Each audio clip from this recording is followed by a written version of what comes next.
Hey students, I know this video is coming to you a little late. It's Tuesday morning. Just wanted to get this posted so we can summarize and go over this slide presentation. All right. So we start out with the mystery of the dead fish, and this is actually a true story that happened to me a few years ago. But first, some announcements. If you have any issues finding the learning activities or accessing them on the internet, please contact me. I'm literally here at my computer from 9 to 11 on Tuesdays and Thursdays, where if you ask something, you'll get an immediate response. You can even message me a phone number, and I'll call you back on it if you want to talk in person. That's for you or your parents. On other days, I'll still respond. I just might take a little more time. Okay, so the mystery of the dead fish. So close to my home here in Lincoln is a little creek that's constantly running with water. It's a hub of life. I've seen migrating geese, ducks of all kinds, dragonflies, blue-bellied lizards, snakes, green frogs, and lots of other beautiful things. I love watching the beavers build their dam, and I especially like fishing for bluegill and bass with my kids. This is my son Isaac when he was little. All right, a few years ago, we walked down to the creek and found something unusual. Dead fish, lots of them. We walked along the creek counting, and there were just too many to count. Literally hundreds of dead fish. And I wondered, what could have caused these fish to die? So here's some facts that may or may not be relevant. It happened on an unusually warm spring day in the late spring. It was 90 plus degrees.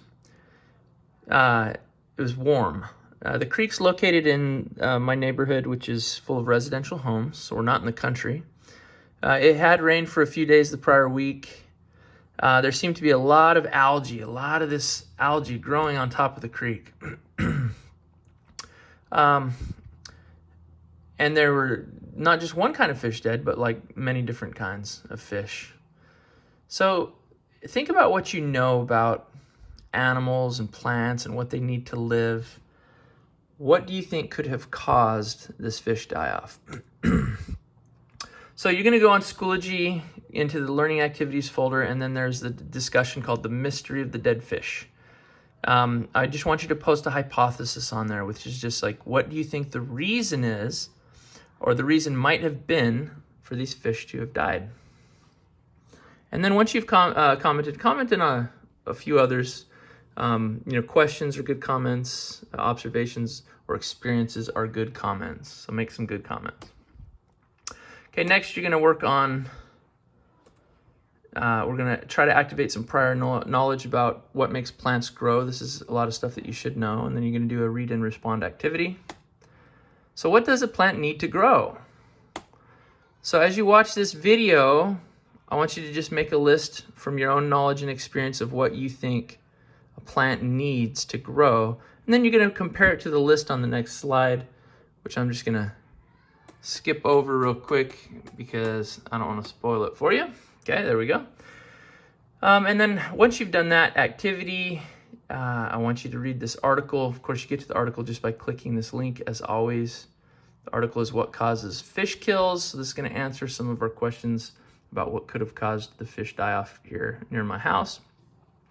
And then you're going to respond in Schoology by going to the learning activities folder and completing the What Causes Fish Kills read and respond quiz. And of course, it's formative and open book, so you don't need to treat it like a quiz. Just answer the questions based on the materials for 10 points. Do you think the fish die-off that Mr. Higginson that I saw was natural, or do you think it could have been man-caused? Another question you could ask, or that we could ask, is, do you think it was strictly environmental, or do you think there's something in the fish itself, something genetic, that could have caused them to be more susceptible, or in the plant? There's some questions for you.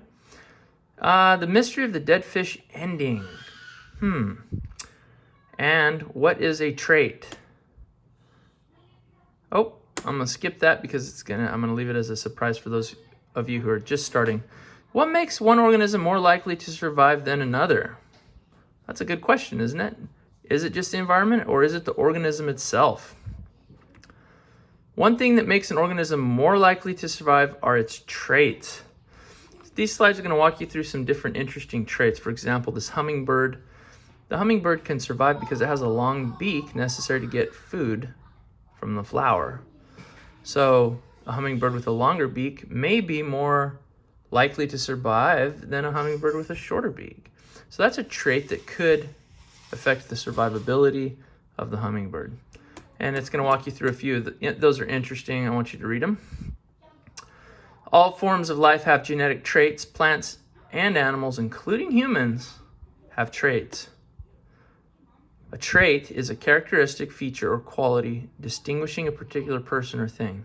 So you have traits, and I have traits. Traits are really interesting, and next week we're going to get into doing an inventory of traits that you're going to find really interesting. It tells you a lot about yourself, and then you're going to start to understand where these traits came from. Let's see, nature versus nurture, video and response. You're going to watch a video about traits, and then you're going to complete the nature versus nurture questions in Schoology. Again, this is open book, and you may watch the video more than once if you need to, or even as you answer the questions. And then go to the learning activities folder and complete the nature versus nurture video questions. Whoop, skip that.